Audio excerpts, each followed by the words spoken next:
Ladies and gentlemen, welcome back to Suited and Booted. I'm your host, Jarogba. To my left, Mahazi. All right, enough with this shit. Just get some consistency to what you do, please, sir. He loses weight and he's not a lord anymore. Yeah, he's lost his Peasant. lost his own title. Yeah. Peasant Mahazi.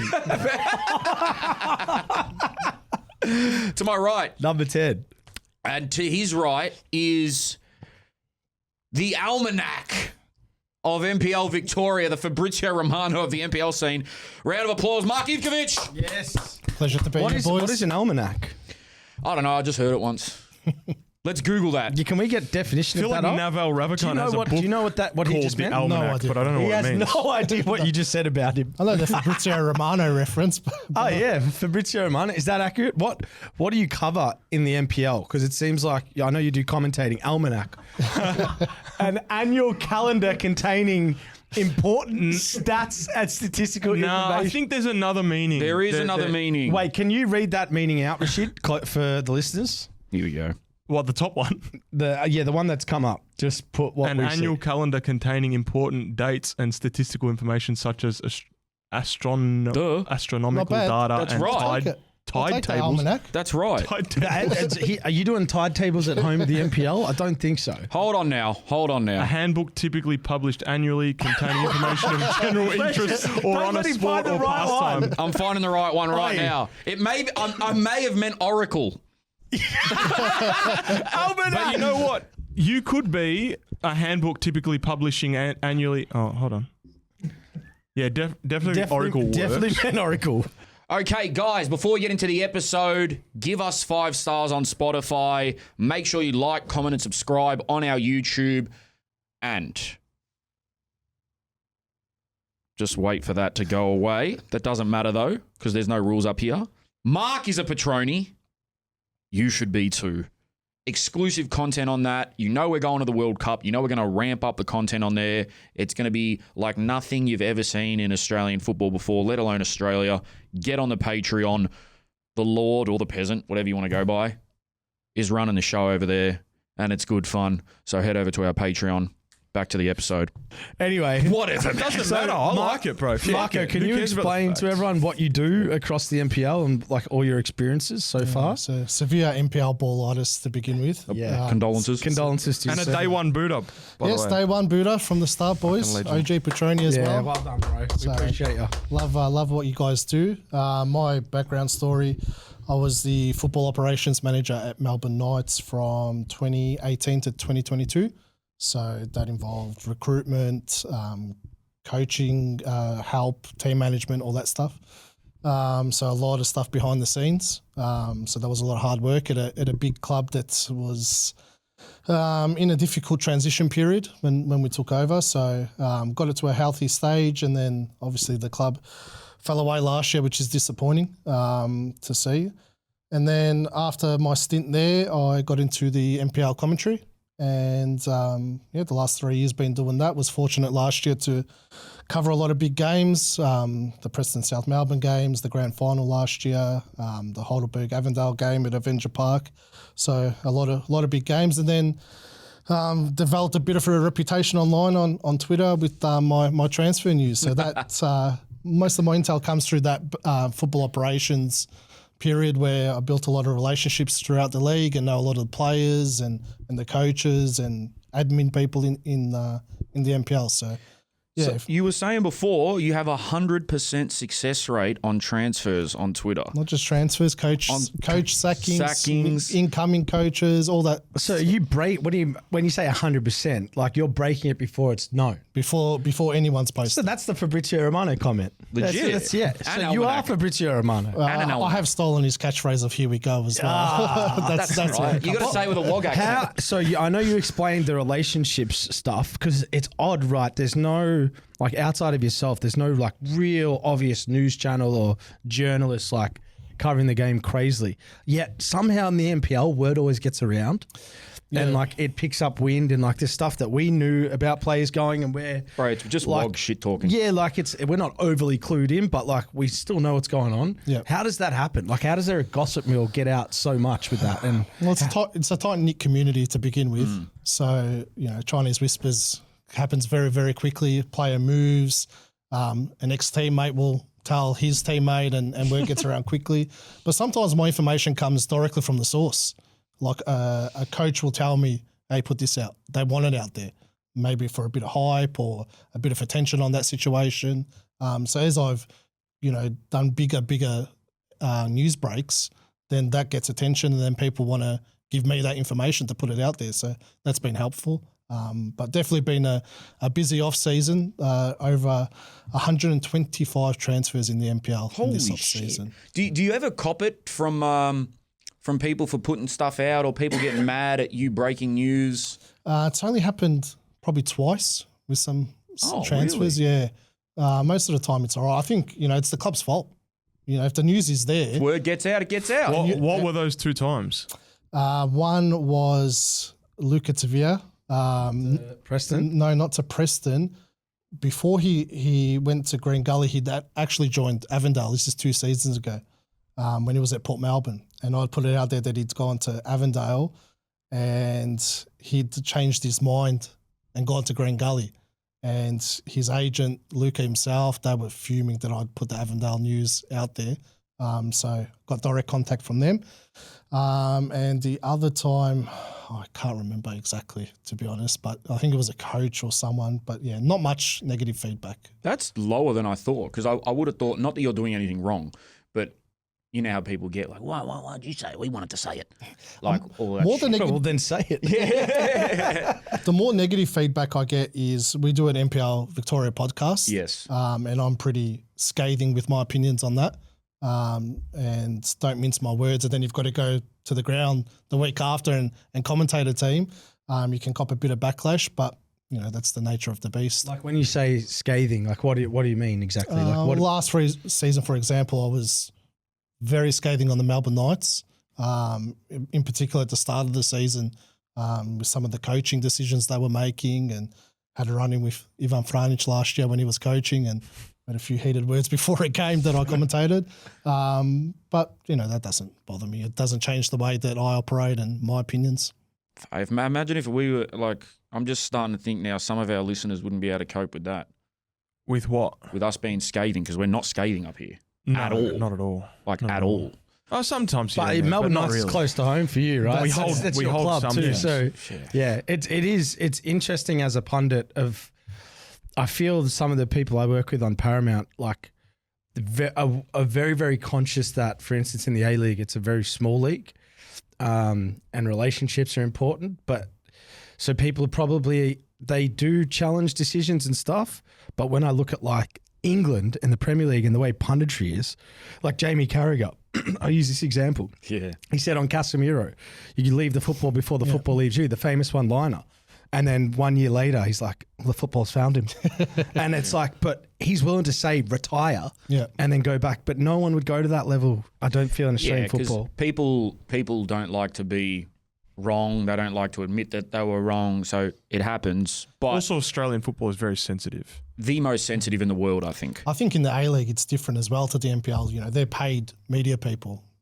I do this for free. I shit on people for free. It's no skin off my nose. It's a hobby for me. Yeah. My opinion is my opinion. If you like it, you like it. If you don't like it, suck eggs. So we brought Mark here today to do an NPL preview for Victoria. Sorry to the other states. Well, just on that, what's your knowledge of the rest of the Australia? It's okay. Not as great as NPL Victoria, but. Yeah. Well, my NPL ballitis does travel to New South Wales and Queensland. I guess up there sometimes. Just actually, I played in the NPL 10 years ago, and I'd say it was a pretty strong league. Like the bottom half, it was like always physical and quick in a way, but the bottom half were not overly the best footballing teams at times, but the top half was very good in regards to so your Bentley Greens eras, South Melbourne eras, so forth. Have you felt the standard has improved? Because the notoriety around the NPL definitely has, like platforms like ours and the Australia Cup have really helped that. But have you found the level improve over the last 10 years? Like where do you see it from 10 years ago when Bentley Greens and South Melbourne were kind of wiping the floor with teams? Yeah, it has improved in a wider sense. Those Bentley teams that you speak of, I think the top tier talent was much better. Tyson Holmes and guys like that, especially Bentley side, the Johnny A coach, they were unbelievable. But it's kind of more a level playing field now. It's a lot of the players are very similar, and the talent pool is much wider. And now with the ability to recruit interstate, a lot of recruits come from interstate now. So it just keeps getting better and better in that sense. Speaking on recruitment, I want to start off with transfers. You said there was 125, which I don't know. Is that like a Premier League number? That sounds like a lot. Sounds like a lot. Well, how many teams do we have in the NPL? Was it 14? 14 teams. 125. We're in triple figures, bro. So there's a few questions I want to ask Mark here, right? The main topic, which we'll get to in a sec, is I guess this sort of Avondale and Preston scenario where so many players have gone the other way. But Booters, you know what we're here to tell you to do. Go check out Armadura for all of your team's apparel needs. Not just for this season, because it's about to kick off very soon. We got to think for the future, next season as well. If you're not happy with what's currently going on, your club needs a refresh, you need to look professional, Armadura is the place to go. They make all of our stuff. We wear it. I wear it even outside of the pod because it's just that good. If your team needs to get freshened up for this year or for next year, hit up Armadura. The link is in our bio. Rash has got another one of their jackets on. Yeah, and Jerome, bro, I just remember playing NPL level and just walking into the games feeling like I look like a hobo. Yeah. And so if you don't want that to happen, you got to go Armadura, man. Have a look at this. But think about it. When you see the other team all in the same thing, all looking crisp and professional, it adds a layer of intimidation. Pop. When your team's popping with the colours, look at this. They do it all, on and off the field. 100%. On and off the field, man. Click the link in the description below to get started with them, man. I do want to start off by saying, who do you think had the best window, and then who do you think had the worst window in terms of incomings, outgoings, and why? Yeah, so firstly, the reason why there was so many transfers is this is the first season where the roster has changed. So prior to this season, you had the PPS, the player point system. So when you would transfer a player, they were a certain number of points. So if you were switching from Preston to Avondale or Avondale to Preston, you're a 15-point player. So your point tally had to be 200 points. Right. A visa player was 20 points. If you didn't transfer, you were 10 points. So you couldn't just go and get whoever you wanted. This is the first season that's not the case. That player point system has been scrapped. First time since the NPL started. So since 2014, when the NPL came in, it's the first season it's not there. Do you know what the reason is for why? Yeah, so they've changed it to something else where you have to have 5 under-23 players on your roster. I like that. Oh, they've been listening to our pod. They've been listening. 2 of them have to be under 20 of those 5. And on your matchday squad, 3 under-23s plus 1 under-20 has to be on your bench. That's great. Or not on your bench in your matchday squad. But what does that have to do with the point system? So Because you could implement that with the point system, right? Probably doubling up. Maybe that system plus the points is maybe too much, making it hard to organise a squad. Well, the point of that point system was to encourage youth development. That's why they did it. So instead of just transferring whatever you wanted and getting all 30-plus-year-old players, visa players, whatever, they thought if we put a system in place, maybe it'll encourage them to – because you got loyalty points for homegrown players. The younger they were, the longer they stayed at your club. They all reduced their point tallies. But it didn't work. People found loopholes around it. How do the transfers in the NPL work? Because, especially me, I guess my claim to fame was talking about like how funny the NPL is and how it's a bit, how you're going. But you did a skit on this. I've done like 10 skits on this. And I'm not joking. They hit because they're so close to the truth. Well, yeah, I do put a bit of mayo on it, obviously. Dino Durakovic, if you know. But how does it work in terms of, they might kill me for not knowing this, but transfer fees? Is there transfer fees? Is there under the table stuff going on? Like, if you let him go, like how does that even work? And how heated does it get between clubs and individuals when they know someone at the other club that's trying to get their player and vice versa? Yeah, so probably the last 5 years, I would say, a lot of players are on professional contracts now. So you can register them on a Football Australia professional contract, submit it, and they're contracted. so you can't tap them up technically. Technically. But there's definitely transfer fees regularly being paid for players. What? Not high transfer fees, like probably high for NPL level, 20 grand, Okay, so what's so the average would be about 20 grand? 10 to 20. And then what's like a big dog player? Big dog player, probably 30 grand would be the highest I've heard that someone's paid for. Who's that? Put me on the spot now. It's probably a couple of years ago. Oakley were the ones that tend to pay the transfer fees, but Oakley have been the smartest in this system where they were the first ones to start putting players on 2-year contracts. So they would recruit smart, 2-year contract, 2-year contract, 2-year contract. Now everyone does it.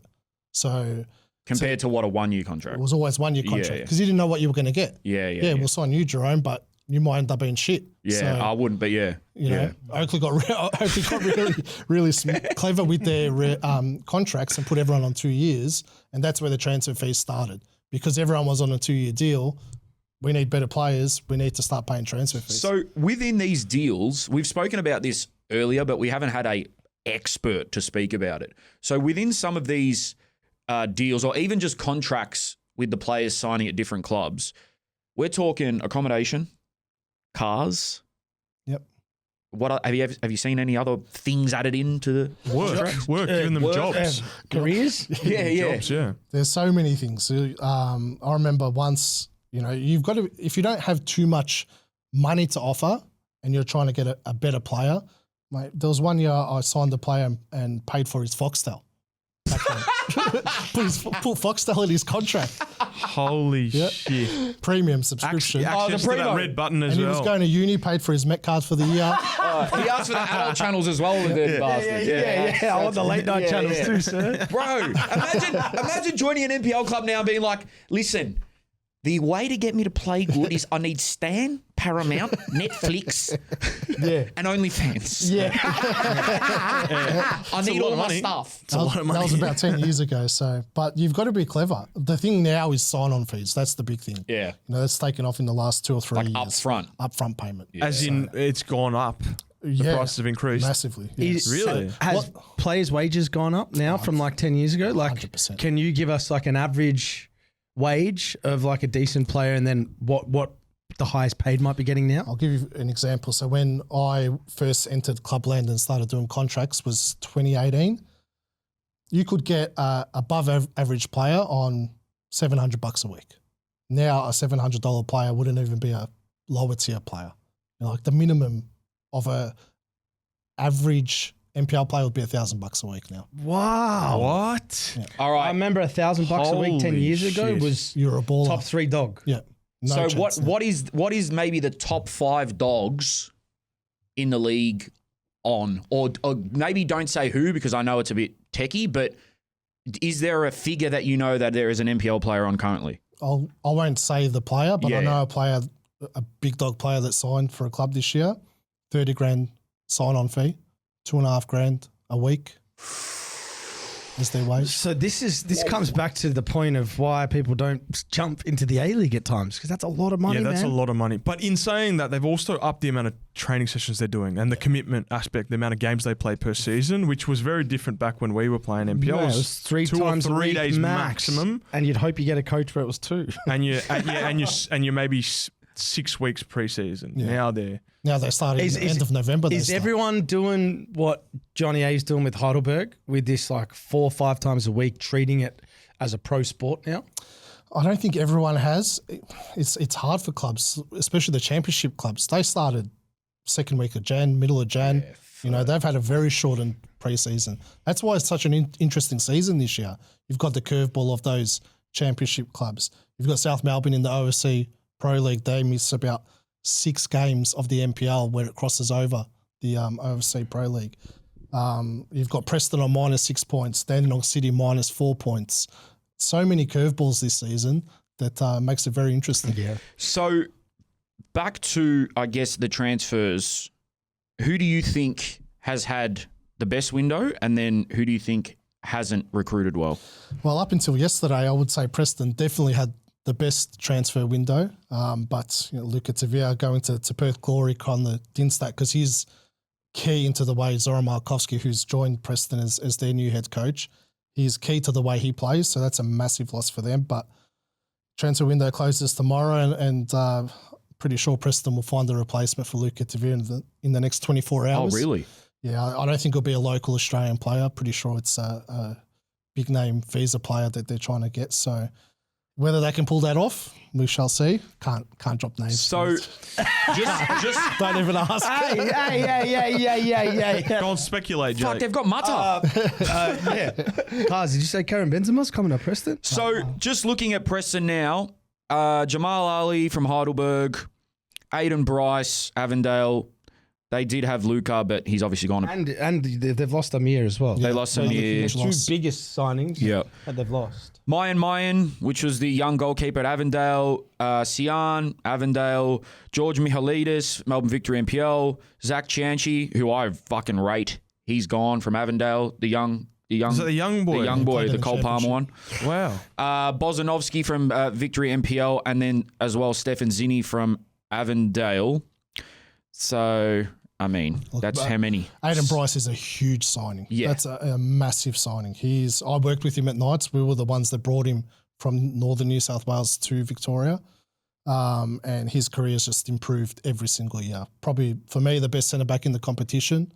No one can play out from the back the way he does, breaking lines with his passes. Huge signing. And Jamal Ali.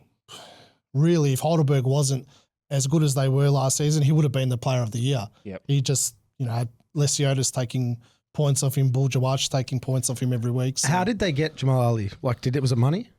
Because why would you leave Heidelberg? Do you know what I mean? Yeah, that's an interesting question. You cannot be in a better environment. Obviously fans, all right, but I get the feeling something happened behind the scenes between him and Johnny A. That's me speculating. Yeah. Because, like you said, why would you leave playing every week in an elite environment? At a good club with a good coach in a good environment? That was Markovski's first signing that he made, and that was huge news. Yeah, great signing. That Jamal Ali had left. So we were speaking about how, was it 6 players went to Preston from Avondale, which is crazy. Again, I personally don't know why. I'm not going to speculate either, but Avondale have brought in some players that maybe, I guess, people in Victoria aren't too clued in on unless you're really across the other leagues. But they've brought in Marcus Valkanis from Brisbane Roar, who American centre back, but he didn't play at all for the Roar. So interesting to see what he does.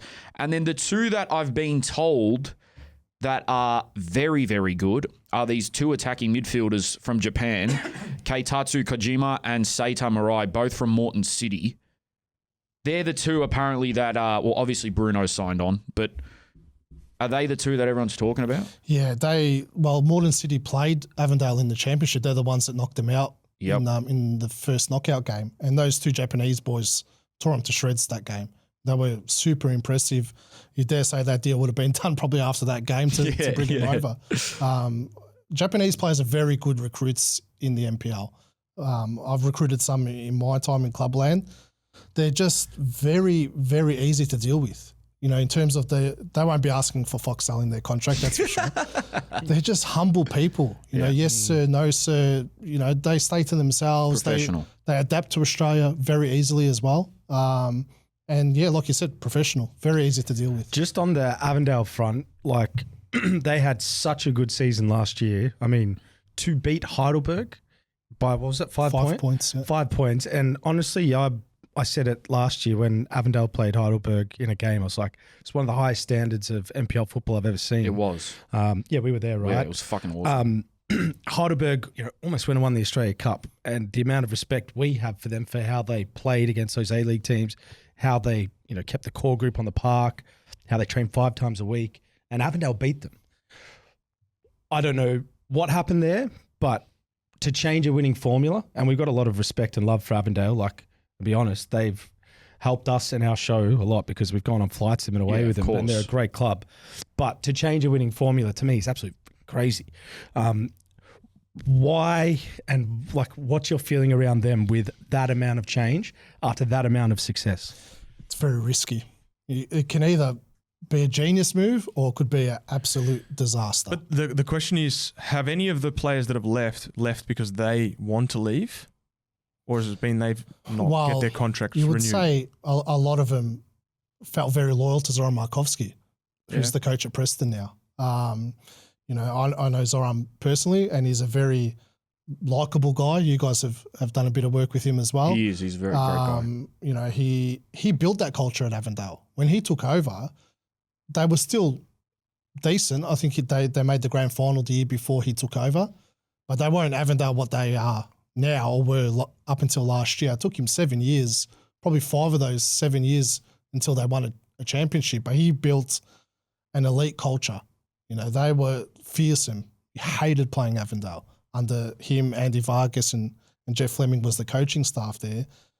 It was such, you know, it took a lot of time for them to build that social media as well and get the community engagement that they've got now. And it felt like they got that right. And then they started working on their women's program and their junior program because the senior men's had taken care of itself. In the blink of an eye, you know, they played the semi-final. 2 days later, Markovski was gone. And I think 16 players out the door. You know, that's 16. Never have I seen in NPL or VPL history a club that played a semi-final, came first in the league, have that much of a turnover. So why did he leave? For those that don't know, i.e. me. Zoran Markovski. Yeah. My understanding is that he'd probably felt like he'd taken Avondale as far as he could, and his comments publicly were that he needed a rest. Right. And whether there's more to that story, I think there is, because it was very bizarre the way it all unfolded. 2 days after a semi-final loss, that, you know, that announcement came out from yours truly that broke it on Twitter.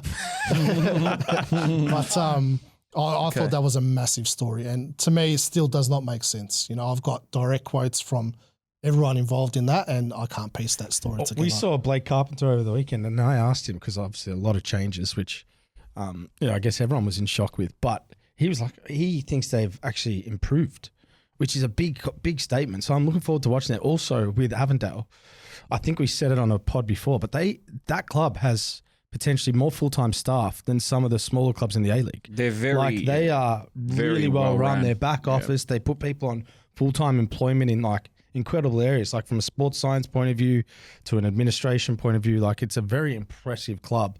And it seems like now they've always been a bit of a destination club because they're so well run.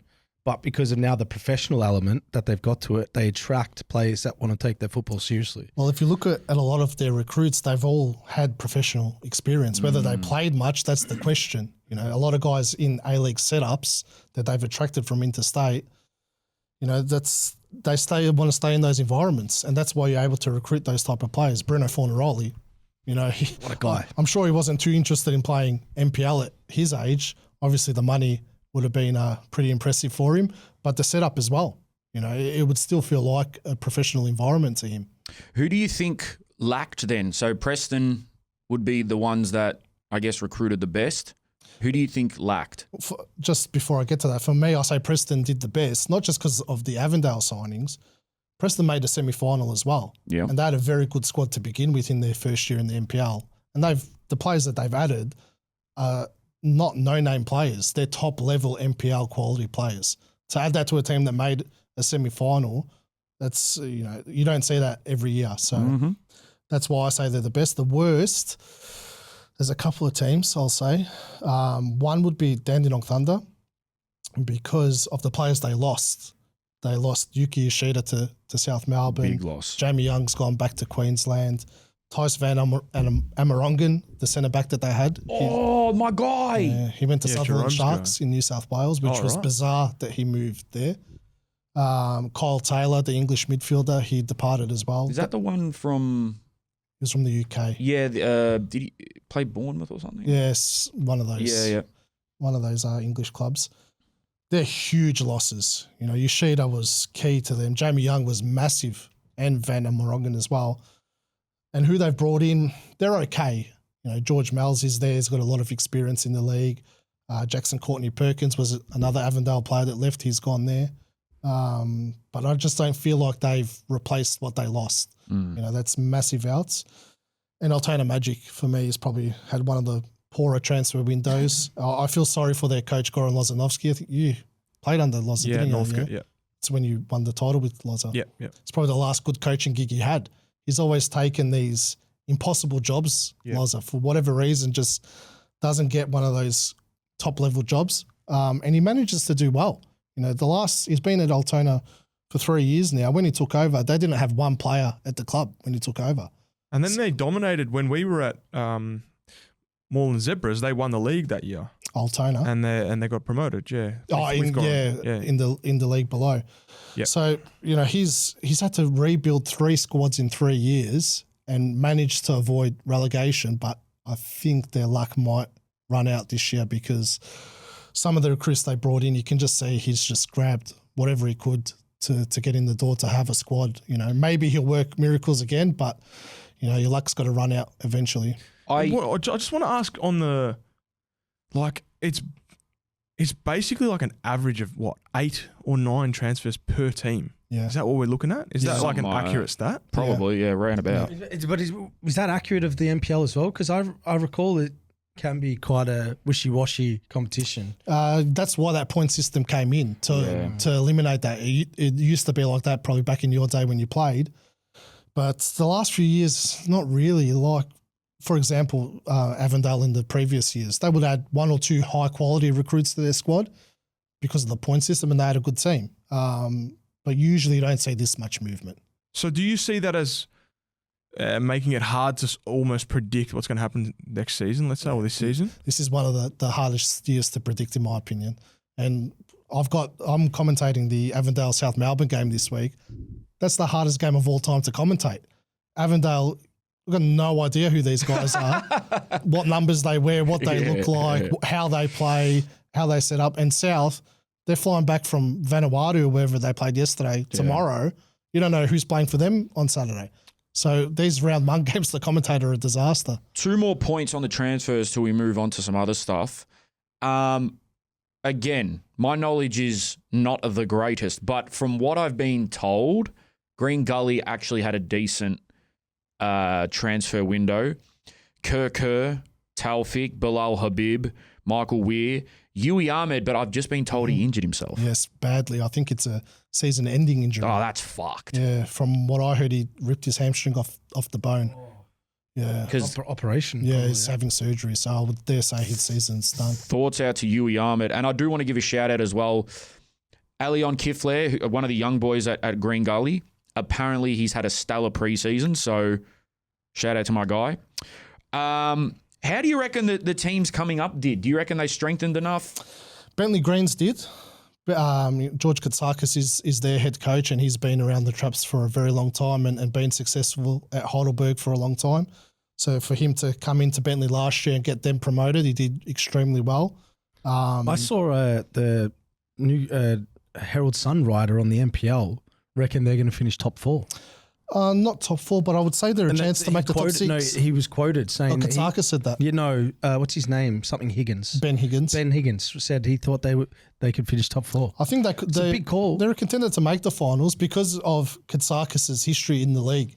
Just a really well-organised coach, understands the league. I think they've brought in 15 players, Bentley. What? That's crazy, man. But he's obviously recognised, okay, this is a squad I needed for VPL 1 last year. They aren't good enough to be in the NPL. I need to turn this squad over. And he's let go of guys like Adrian Zara, Sean Ellis. They were there last season. They've dropped down the leagues. In my experience, I joined a club after South Melbourne, Richmond, who just got promoted, and they didn't do that, and that was a big problem. Yeah. Well, that comes to Caroline Springs, George Cross, who was the second team that got promoted. I've got doubts on them because they've recruited a lot, but a lot of low-tier NPL players. I thought they would have been able to attract a bit better than they have. Happy to be proven wrong, but from what I've seen on paper, I'm not sure that they've got enough to stay up. And then Melbourne City is the other one that got promoted. We were speaking before the pod, and now I know him personally, so there might be a bit of bias involved, but you were saying that you think very highly of him. Sean Rusvidzo, who's just signed for Bentley Greens, I feel like will be one of the most entertaining players to watch this year. And I say that with no fucking credible source except that he came to five-a-side once and he fucking embarrassed very good players that were there. Not me. I'm talking good players. What do you know about him? I know he came from England and he was at Eastern Lions in VPL 1 last season and then joined St Albans Dinamo halfway through the year. And I commentated his first appearance and I was blown away by his performance that day. I remember speaking on our NPL Victoria pod that week after his game. So who is this guy? Like I think he's still young, 21 or 22. He's young. I believe he was in the Leicester setup in England. Just a very tricky kind of five-a-side style player. Yeah. Just really good in tight spaces. Surprised that St Albans let him go to Bentley, but massive recruit for Bentley. Now, Melbourne City, how do you reckon they're going to do this year? Like, we're talking about the teams that have come up.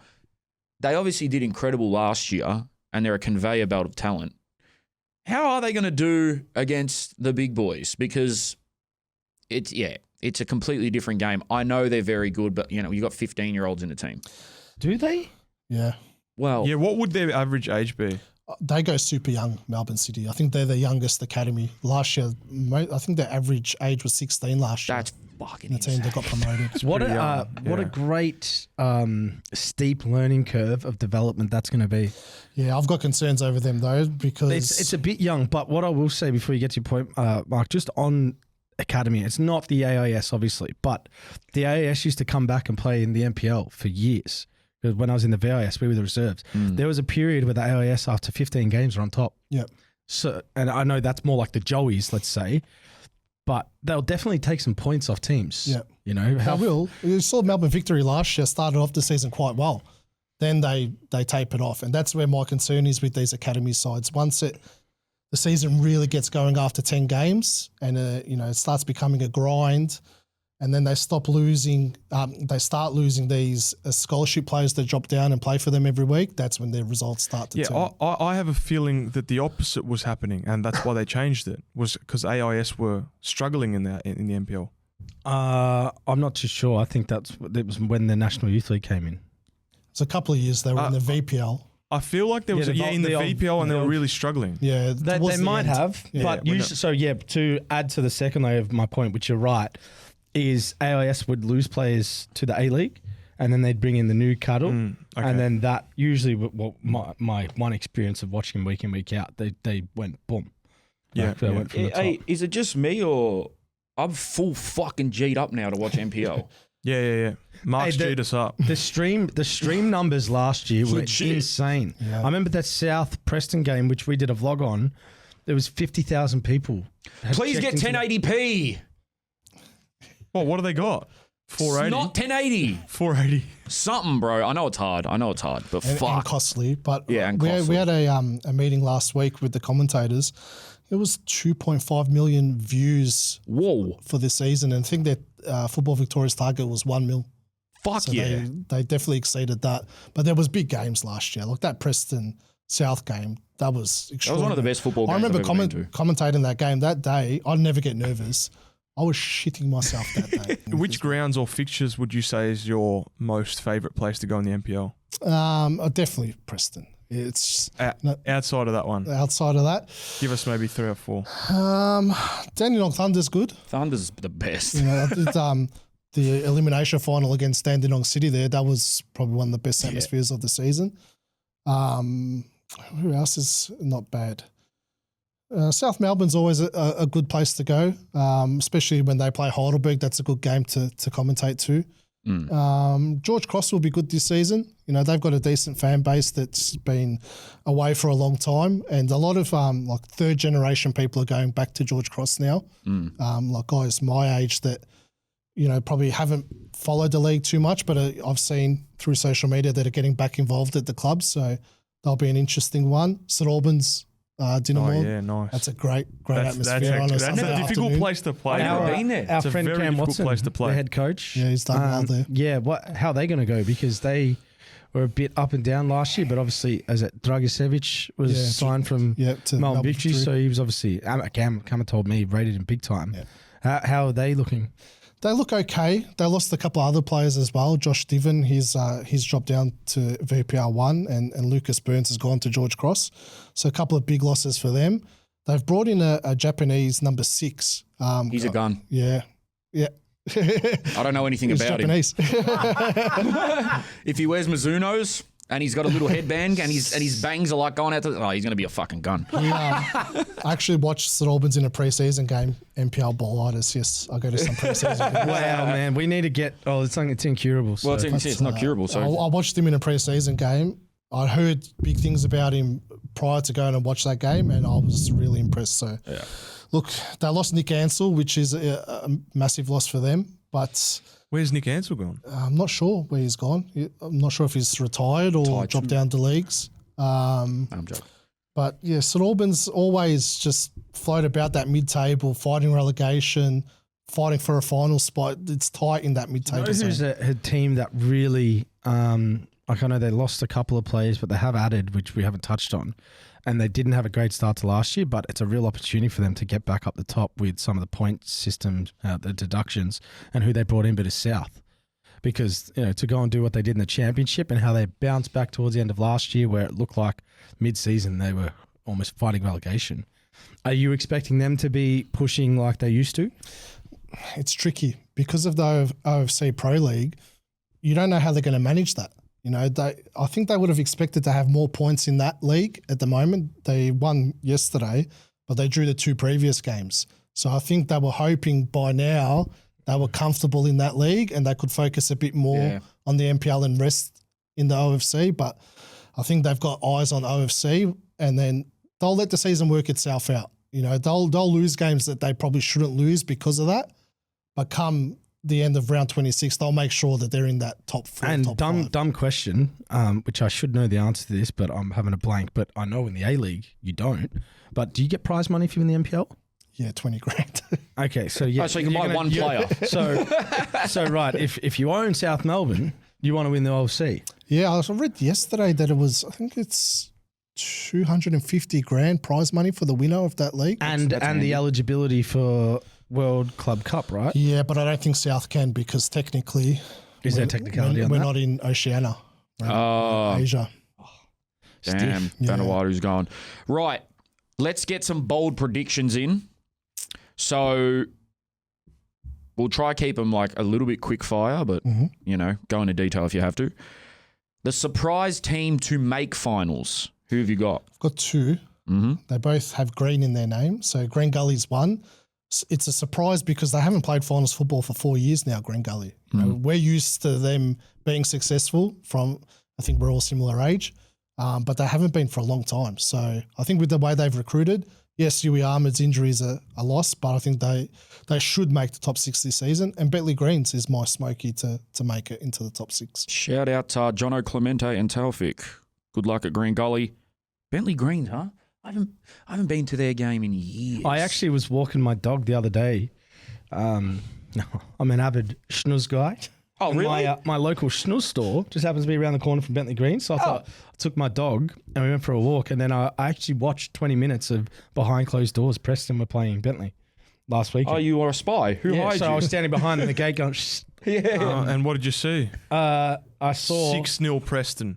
No, I didn't. I didn't see any goals, but I saw like high volume of changes. So it was like midway through the second half. But it looked like a decent game. Like for the fitness, they played in the hottest part of the day. And Bentley, you're just so used. That's you talk about club grounds to go to when that's on fire. The way it's set up with the you can smell the yiddo from the car park. I like Bentley. And it's perfectly built to have a really nice crowd that you really close to the ground. That's another place that I, as a player anyway, when I was playing the NPL, was probably my favorite ground to play at because it was always like perfect. Mark, who have you got? Big team to miss finals. I'm going to go Avondale. I think. That's a huge call, mate. I just think too much change. I'm not convinced on Gamano as the head coach as well. Very inexperienced. Struggled in the championship. I think he got a lot of tactical things wrong in that competition. Not sure he'll even see out the season. That's one of my bold predictions. Johnny, if you're listening, Oh, yeah. keep that receipt, mate. Sorry, brother, but it's an unforgiving league. We love Shoddy because he partook in one of our skits and he went above and beyond and abused Jerome in it. What a guy. But yeah, I mean, it's a fair point to Tough gig. to come in after Zoran, sorry. And as like he's obviously was a great player, but that transition to coach, I think he's probably gone through that initial kind of phase of like, okay, this is how it operates, and hopefully you get some rhythm because it's a lot for a coach to go through that amount of change. Yeah, look, I might change my tune after seeing him play the first 5 games. They might be unbelievable. Maybe Blake Carpenter's right and they have improved, but just knowing the way the league operates, that much change, it's too dramatic. Right. This one's a bit of a tricky one, but player of the year, who's going to win the medal? For me, I think Anthony Lesiotis will win it. I think he'll. What a fucking player that guy is. Who won it last year? Joe Guest from Oakland. Oh, yeah, that's right. Yeah. Guess. Where did Lesiotis finish last year? I think it's like 5th. So it's Okay. hard because you had Lesiotis, you had Jamal Ali. They had a lot of good players, Heidelberg. Yeah. You know, and they've lost a few too. Bull Jawach is gone. That's a huge loss for them. He's gone to a club in Canada. So he got a professional Shout out deal. Bull Dwatch, man. Let's go, baby. Good on you, brother. So I think he'll be the star player, Lesiotis. Lesiotis. Which club screams great squad, zero balance to you? You'd say Avondale, really, again, Yeah, because, you know, on paper it looks okay, but it just seems all over the place. You know, with that much change and just plucking players from everywhere. It's like they've just gone on Oz football, Aussies abroad, or on transfer market, who's out of contract. Yep, okay, we'll take Victory Well, signed a maybe player AI. on AI. Victory signed an Who AI knows? player. Maybe they asked So, for the AI system. and last, 2 more. Golden Boot. It's a tough one. You know, you would say Fornaroli is going to score a fair few goals. Yeah, he'll be on pens as well. You know, that's the other thing with Avondale, not to harp on about him, but they still have Trojecki, Fornaroli, Ite Towns. There's still some good players there. A lot of NPL experience hasn't left. Yeah, that's true.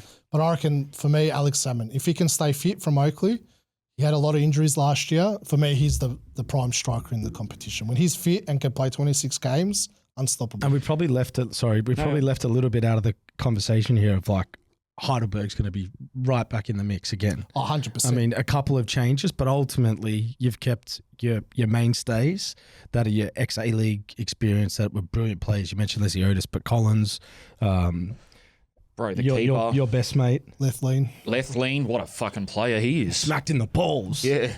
They're awesome. They're a good group of guys as well, which I look at first. First and foremost, are you a good person? Character reference. Yeah. Are you only sign the good people? Yeah, we only sign good people at this club, right? Yeah. That's what every coach says. Yeah. No, we only sign only good people good at this club. But Heidelberg are great people. So, all right, last one, and the one that might ruffle a few feathers.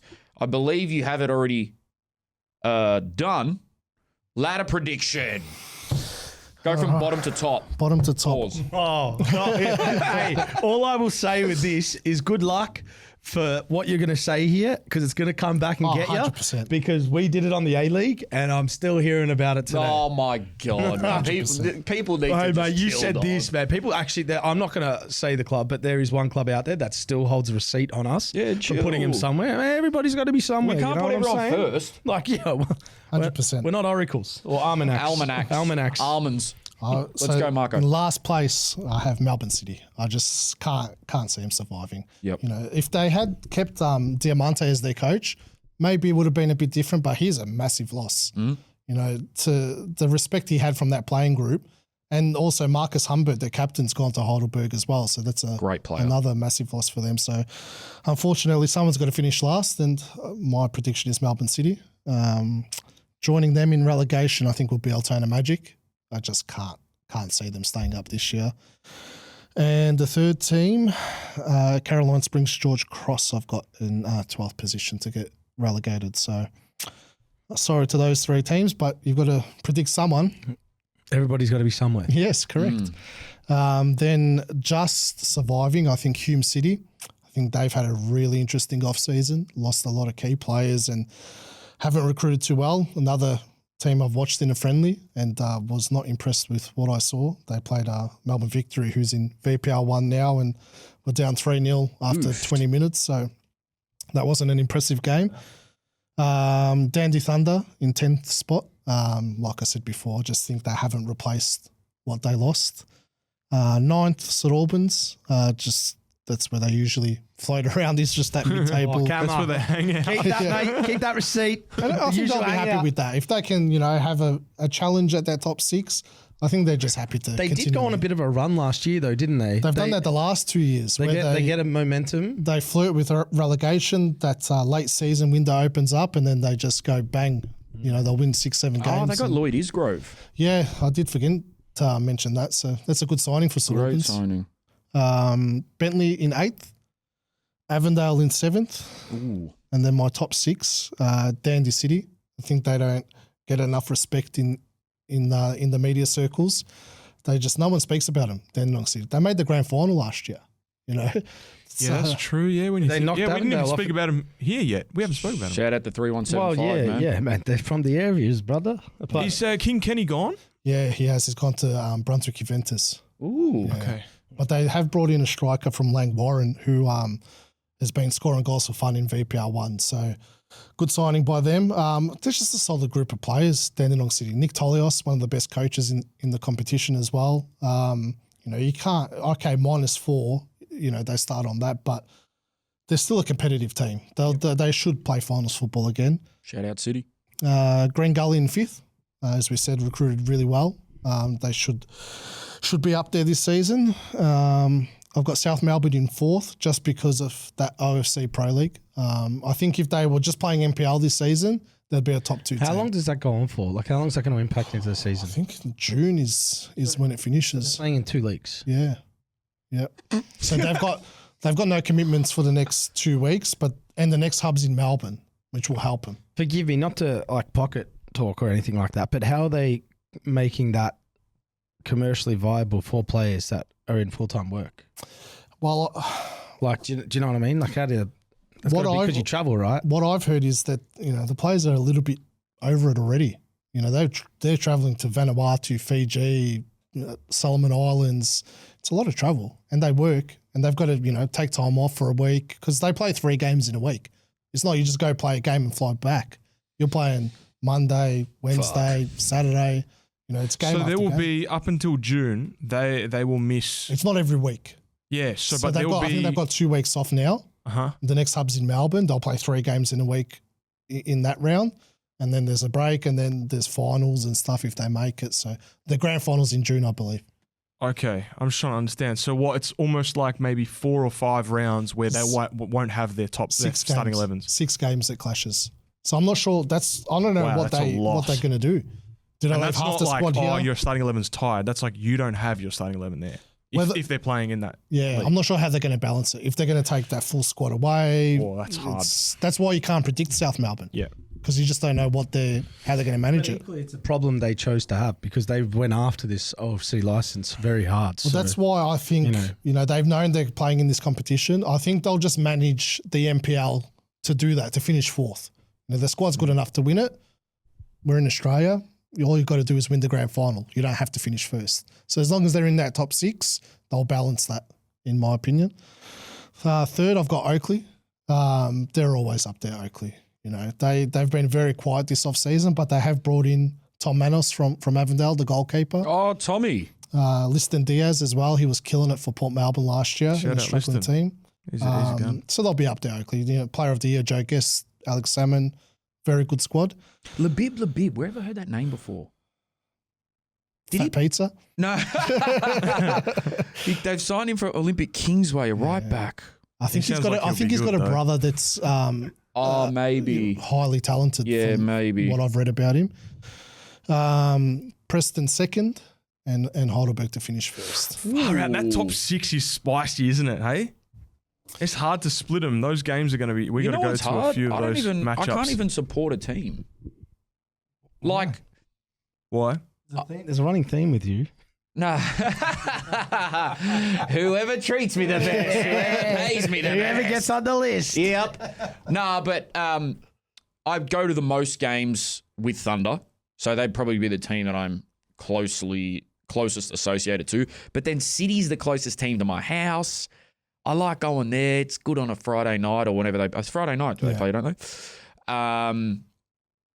You know what it is as well? Like you do content and stuff with clubs and you make good connections with the players and you just want them to do well. Bro, like, Avondale, we were part of the furniture, man, for like even Green Gully. I know a few boys there. But I feel like the NPL needs those drifter fans that just jump around to different grounds, go watch heaps of different teams. And we'll play that role. We'll do it. I'll do it. That's us. No problem. I love every single team. Even the Phoenix. The Melbourne City Youth. Even them, bro. Yes. Yep. On their train. Even them. You know what? No one's going to get relegated. How's that sound? That top 6 is spicy though. I'll tell you, in all honesty though, one team I'll definitely go and watch a few games of is Heidelberg as well. Just because, yes, we know the club and the people, but you know you're going to get a good showing if you watch them, mate, don't you? I mean, the consistency they showed. Last year, we harped on about it. It's one of the best seasons in NPL history. Yeah, don't forget, last year, round 1, they actually lost the opening game to Melbourne Knights, who got relegated. You know, so you wouldn't have, and I think they lost to Daniel Thunder early on as well. I remember speaking about them early in the season. They were a bit rocky, and then they just went bang. They went on that 17 unbeaten game run. And you know with Johnny A what you're going to get. In other NPL news, going to New South Wales, yesterday, there was probably, is it the worst tackle you've ever, it's not even a tackle. Bro, it is borderline a crime, and I'll venture as far as saying this. I would respect someone more who punched me in the face than do that, because that to me is like one of the ultimate dog acts, because you've gone for the tools of the trade off the ball, and no joke, man, like that can end someone's career. So maybe talking through to the people that are listening. So this is a game in the round 1 of the New South Wales NPL between NWS Spirit and Sutherland Sharks. And Spirit striker basically Stamp is not even the right word. Stomp. It's a stomp. Stomp. Off play. The ball is nowhere near them on the Sutherland Sharks defenders' calf / Achilles. Yeah. And something like that could snap your tendon in half. Bro, this could end your career. Yeah. This could end your career. This is a street assault. Yeah, and street assault, that happens in the street. You're speaking to the coppers, bro. Like, not to be a rat, but that is as low as act I've ever seen on a football field. And good on NWS Spirit for standing this individual down until further investigation. But you'd think, Marco, that's a huge, lengthy ban. Look, the media attention that it's gotten in the past 24 hours, you dare say Football New South Wales will come down heavily on him. That's a dog's act, really. And is that someone behind the goals that has got this footage, or like is this a camera that maybe Sutherland have put in place? The more you watch it, the more sickening it gets, man. I hope that individual who got hit, I'm sure there was some words and some things that have happened, but to get to that point, it's as low as I've ever seen on a football field. A bit of context around that game. So NWS Spirit won the competition, or came first last year. Their coach had gone to Sutherland. So it was the first time he's gone back to the old club, round 1. So there's a lot of hype about that game. But yeah, there's no excuse for that. Thoughts to the player Jamie Pasevsky. He was the one who got attacked here. At Preston? Not too sure, bro. Because his name's Pasevsky. No, because we're speaking about it this morning, and shout out Naum Sekulovsky, but I reckon he's told me that that he was he might have been a Preston player in the past. Just quickly, Rashid, let's just open up an elephant here. Wow, it's got 3.2 million views on Twitter. Yeah, that's insane. And it was how quick that went viral yesterday. It was very quick. That just shows you how poor and low that is. Everyone was tagging us. That's how I saw it. And I'm not defending the NWS Spirit player here in any way, but does he, like, he's going to do what he does, but does it look like he slips? This is what I wonder. Have you ever thought in your mind to stomp on the back of someone's foot? That is one of the most disgusting things ever. So I wonder, like, does he mean to do what he's ended up doing? Because, like, Why would that ever be a thing that you're doing? The crazy Anyway, part is I don't putting your know. hands up going, what? Yeah. I didn't touch him? Yeah, he's Wouldn't happen in it's a dog Victoria, act, bro. that's for sure. It's a dog act. Do you know what? Well, the pitch would be stormed? Just on Sutherland Sharks, hey, everyone maybe needs to go watch their content and what they're doing. They've spun something. But can we get a fact check on like the views they're getting? Because they're getting 500,000 views in 8 days on club content. And to put that into reference, I actually watch a club in England's content all the time, Salford. If you don't know them, Salford Seta. They're a League Two club that is owned by the Class of 92, essentially. And they have David Beckham and Roy Keane featuring their content on a regular basis. And it's not even touching the surface of the views Sutherland are getting. Well, And I've got it it's here. unbelievable, right? We're in the views business. 50,000 subscribers, and episode 1 of their rebuild got 500,000 views, and then episode 2 got 700,000 views. The likes and comments don't add up to that. Doesn't make sense. And just to put that in perspective, that is more views than every piece of content the A-League has probably done in the last 6 weeks combined. Like, well, it is insane. so I hope they're real. I hope they're real, but 306 likes on 700,000 views doesn't. And I'm a YouTube head, and getting to that point to get that many views for creators and pages, it takes a long time. Not a new spin of content. I've done some intel. So someone said botting views is crazy. Sutherland have replied and said, thanks for the concern. We want to reassure you that there are no bots. The view count is actually because we're running a small amount of paid in-stream YouTube ads. Those views count towards the total for the episode, but since people rarely stop to comment on ads, the engagement numbers look much lower. We're just trying to get the rebuild story in front of as many new fans as possible. So when they say, did they say means. small ad? That is that they're paying the highest fee possible. Small for ads. amount of paid in-stream YouTube ads. Nick, can you explain what that means? Yeah. You no idea? That's a worry. Well, fuck it. Just Marco, I'm going to put you on the spot here. Your gut feel, are they bot views? 100%. But I think there's 700,000, come on. but I think there is potentially 2 ways to bot. And do not quote me on this because I don't fucking know. But I think it's Well, you are a bot. Who cares the I facts? think it's you can get like actual fake views, like not fake views, but you can get people to just click on the video, or you can pay to make it show up on people's page. So then they actually, like real people actually see it. Hypothetically, So I'm not sure. hypothetically, let's say they are bot views. They've probably gone a bit aggressive on the strategy. They could have gone a little bit gave lower. themselves You know? away in a week.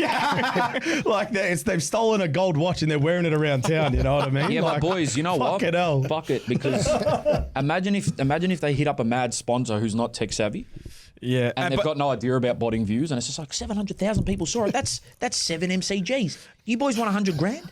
yeah, and with all the jokes that we're making at the moment, I actually watch the content. The content's actually good. It's awesome. I've watched both episodes. Yeah, and that's why I don't want to shoot them down too much. But it's because if that is true, it is the most remarkable piece of content Australian football history has nearly ever produced. From a strategy, bro, 500. It is. It's the best. It's the best. It's the most football successful content campaign ever made in the Australian history of the football. game. So forgive me that you're getting the same amount of views as freaking Manchester United's YouTube and shit. But I don't want to shoot you down because the content is incredible, and we've been preaching, and I think more clubs in the NPL are going to have this this is Wrexham kind of vibe to it, where they show a journey and the characters And bot it. and just heavily bot it. We don't bot. Hey, Maybe we should start. next week, fuck, 8 no, million we views. This deserves 8 million views.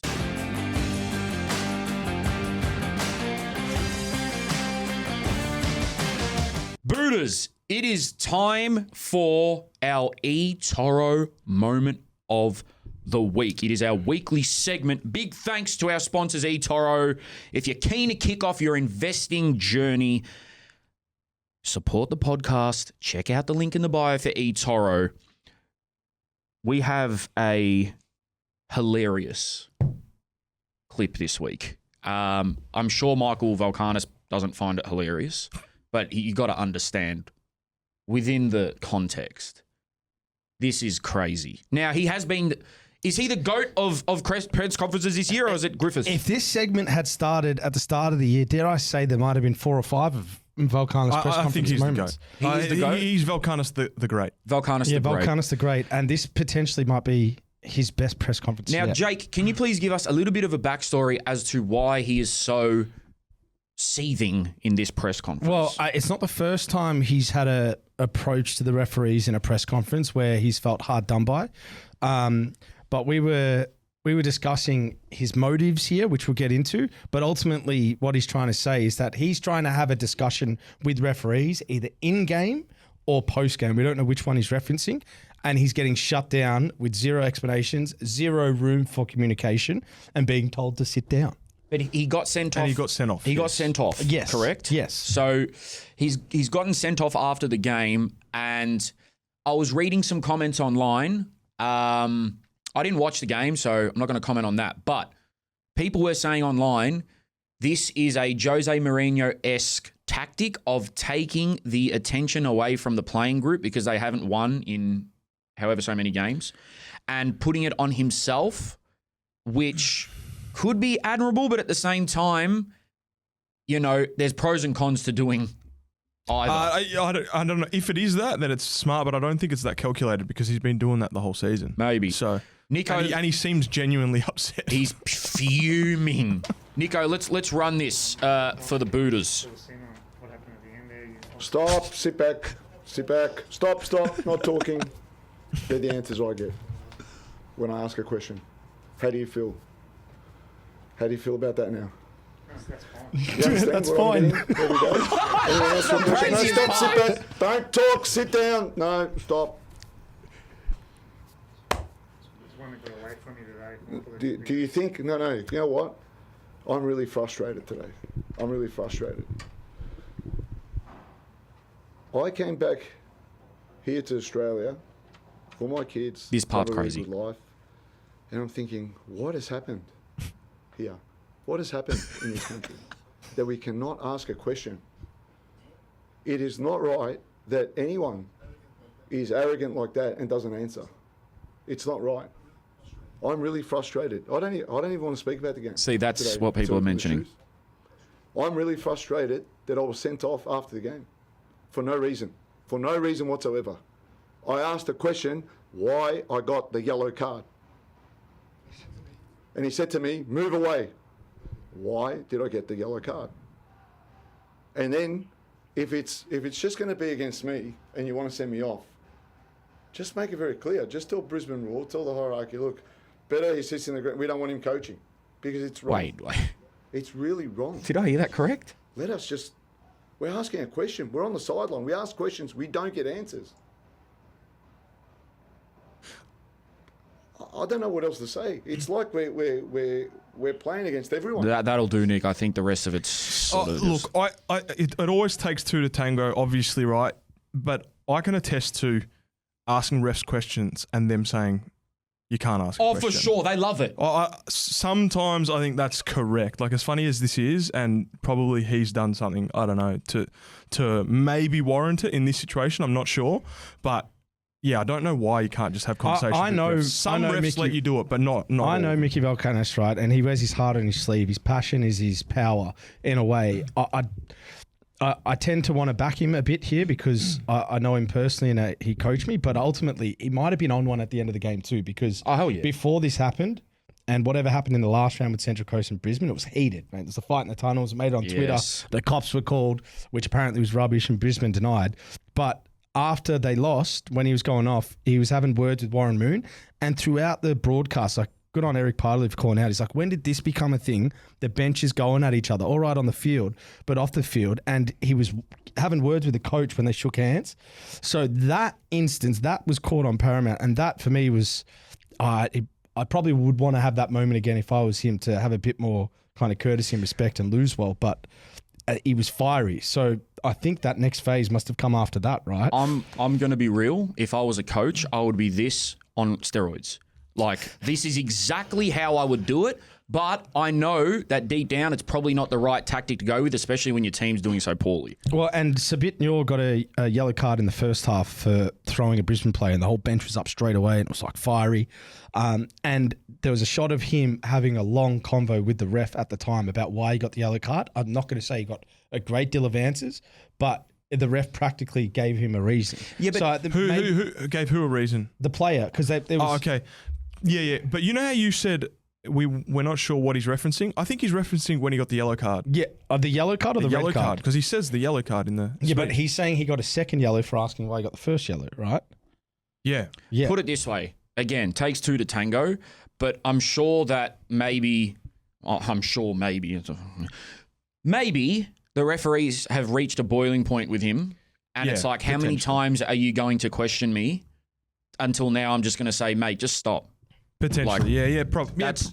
And I mean, they've been like this the whole season, the whole team. It's not just him, right? Like every game, like Jake said, there's fights, there's scuffles, there's screaming at the refs, there's screaming at the other team. But I So said it's just this. drama central. You said it, you almanac, on the downloads that you don't think they'll win many more games.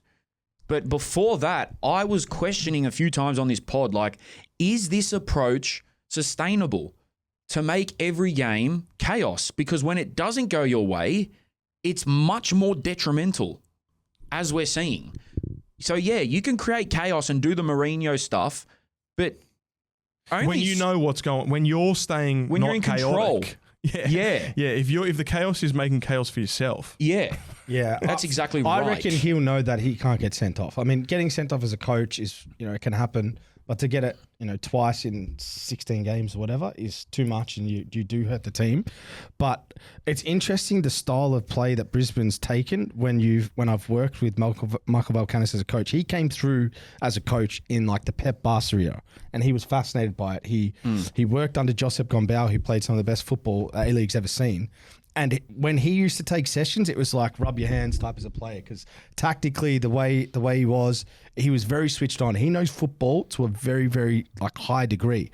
The style he's chosen, I'm not sure if it's based on, this is the best way to win with the players I've got, but he did share a comment pre-season that the owners in Europe, they don't care how you play. They just want you to win. And, I disagree with that. well, that's what these his words. But yeah, that's ultimately potentially why he's gone down this chaotic, aggressive style of play, which 6 out of their last 7 they've lost. I will say, though, we asked for storylines and teams are being given a man, so I can't complain that, at times the league can get boring when stuff like this is happening every week. So, any publicity is good publicity sometimes. I hope he does it again. Okay. Volkanis the Great. Volkanis the Great. Again, big shout out. Griffiths to the GOAT. Griffiths the GOAT. Volkanis the Great. Again, big shout out to eToro for backing the podcast. Show us some support and hit the link in the bio to start your investing journey with eToro. Thank you very much. Till next week. Back into the episode. Man, this talk has got me G'd up. Before we end, I do want to look at the opening round fixtures. Which one are you working, did you say? I'm doing 2 actually this week, which is a rare occasion. So I've got Avondale South Melbourne on Saturday and Oakley Preston on Sunday afternoon. Just while you look for those games, Girogs, Mark, who are the top 10 players that you're looking at for this NPL season? Talk about putting me on the spot, Rashid. Top 10 players. Or maybe just, Key players. go 5. Maybe it's easy to remember. For me, Bruno Fornaroli is going to be amazing to watch in the NPL. We've seen him in the championship. NPL's different, yeah. When he's coming up against these lower tier teams, can you imagine Fornaroli against Melbourne City? 38-year-old against some 16-year-old centre backs. Yeah. It's crazy that he's going to play on someone half his age. More. Mentioned Marcus Humbert before. He's a gun. Yes, he is. He's going to take the league by storm. Really highly rated. Slotted into Heidelberg during the championship really, really well. Really interested to see him. Chianchi, your boy. What a player. Apparently he's had a great preseason with Preston. I think he copped a knock in the Masso Cup a couple of weeks ago, so not sure if he's ready to start the season, but he'll be good to watch. Who else is there? Not sure. There's just so much talent this year. It's going to be a super competitive league. Do you think any of the two Japanese boys for Avondale are going to be up there in the convo? Or, I don't know. Maybe, I mean, there's ones that go without saying, like Lesiotis and even, damn near half the Heidelberg team at that point. Preston as well with all their signings. Any from the teams coming up that you think? Well, we mentioned him, Sean, was Vidzo from Bentley, definitely one to watch. George Cross, they've got a couple of young centre-backs as well. Morgan Filer is one of them. He's been with them for the last few years and moved up the leagues. He's quite a solid centre-back. How many gold medals has Joe Guest won now? That was his second or third. Yeah, so I mean, put some respect on the name, man. He's got to be a player to watch. Also, I believe in the snooze game, Joe Guest. So well, Yeah, so is Blake. Yeah, what's up, brother? Yeah, if you haven't seen Joe Guest play, mate, he's one of the best players to watch play football. If he wasn't an import player, he'd be playing A-League 100% because he's from the UK, visa spots, all that. So he's a little bit older as well. Oakley as well with the new stand looks brilliant. That's going to be a great place to go. Yeah, Sunday afternoon against Preston. It's going to be I think it's 29 degrees on Sunday afternoon as well. It's a huge game. Thank fuck I'm not playing. Opening round fixtures, we have Heidelberg Green Gully. If that wasn't so far, I'd love to get to that one. Hume versus Altona, Avondale versus South Melbourne, George Cross, Bentley, St Albans and Dandenong City in the Croatian derby. Well, that's a massive game because what they've done as well, so North Geelong is playing Melbourne Knights in VPL 1 on round 1 as well. So those games were scheduled at the same time. So what St Albans has done, they approached North Geelong, hey, bring your game to Churchill Reserve on Saturday. So that's the curtain raiser game. Oh, that's mad. That's Saturday? Yeah, Saturday, yeah. Hey, do you know what popped into my head with that? And going to give a shout out to a guy we had a lunch with through the week, Ante, who listens to our show. We were talking about a culture corner. That's a good place to go. So there'll be about 4,000 people there on Saturday afternoon. That is actually a good one. Nice. Dandy Thunder versus Melbourne City. That is going to be a very interesting game. Maybe two contrasting styles there. And I think probably maybe the equal round game of the round is Oakley Preston on Sunday Arvo. That's going to be absolutely massive. The last Oakley Preston game I went to was that, was it a semi-final? Elimination final. The elimination final. That was awesome at Jackiewood. So, yeah, man, I'm keen for it to come back. Apparently, we're an NPL propaganda pod, and fucking so be it. Yeah. We probably are. What does that mean? I don't know. Hey, Almanac. we're the almanacs, man. We're the almanacs, man. With the chief almanac over here. With CAO. the chief, man. I think that'll do us for this NPL Victoria preview. Marco, thank you so much, brother. You're a legend for coming on. Guys, get out to NPL games this year, man. There's so many options. And you know what? Yes, some games are far to get to, but I guarantee you live within 10, 15, 20 minutes of a club in this league. You might even live within, like me, Oakley, Dandy City, Dandy Thunder. The options are all there. Even Melbourne City at fucking Casey Fields. Get down to NPL games this year. We will be there a lot.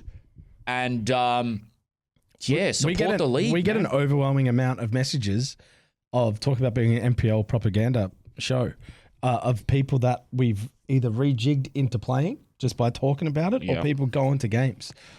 Which is amazing. So I think Jake is right. A lot of people that have messaged us saying that they stopped caring about Australian football or whatever, their vessel to getting back into it was the NPL because of its local feel and, the ease of going to games, I guess. So, hey, man, this is the problem with this country. Everyone wants to be all fucking segregated. Doesn't matter what football you're watching. Just support any league that you fancy, whether that's the A-League, the NPL, or State 7. If you like State 7, then that's you fucking like State 7. What do you want me to do about it? That's where Rashid's going to be playing. That's where Rashid's going to be playing if Audi buys him a car. So that'll do us. Mark, thank you once again, man. You've been absolutely brilliant. The Almanac. Make sure you'll hear his voice on commentary throughout this year. And I've been told by some people within the systems that they want to get us on commentary for a game. Fuck knows how we're going to do it. Wow, that'd be Mate, we told that disaster. last year. We did. Never happened, but I think this year it may. The only thing is we're going to need If you want us to commentate on anything but the game, where you guys? Yeah, where you guys? Yeah. We can walk around the ground with the We'll do microphone. some crazy shit. No stress, man. We'll do that. Again, guys, before we leave, 5 stars on Spotify. If you can, that would be absolutely amazing. Like, comment, subscribe on YouTube. Check out our Patreon. Every week we're bringing the heat on Patreon. Mark's an OG Petroni. He loves it. So will you guys. Do you want to explain what you see on Patreon to the listeners? Oh, if you like watching the usual pod, it's like the same pod but times 10 with no filter. No filter. Everything about my life just apparently happens to end up on there. Yeah. Via myself. That'll do us, guys. Suited and booted. We out.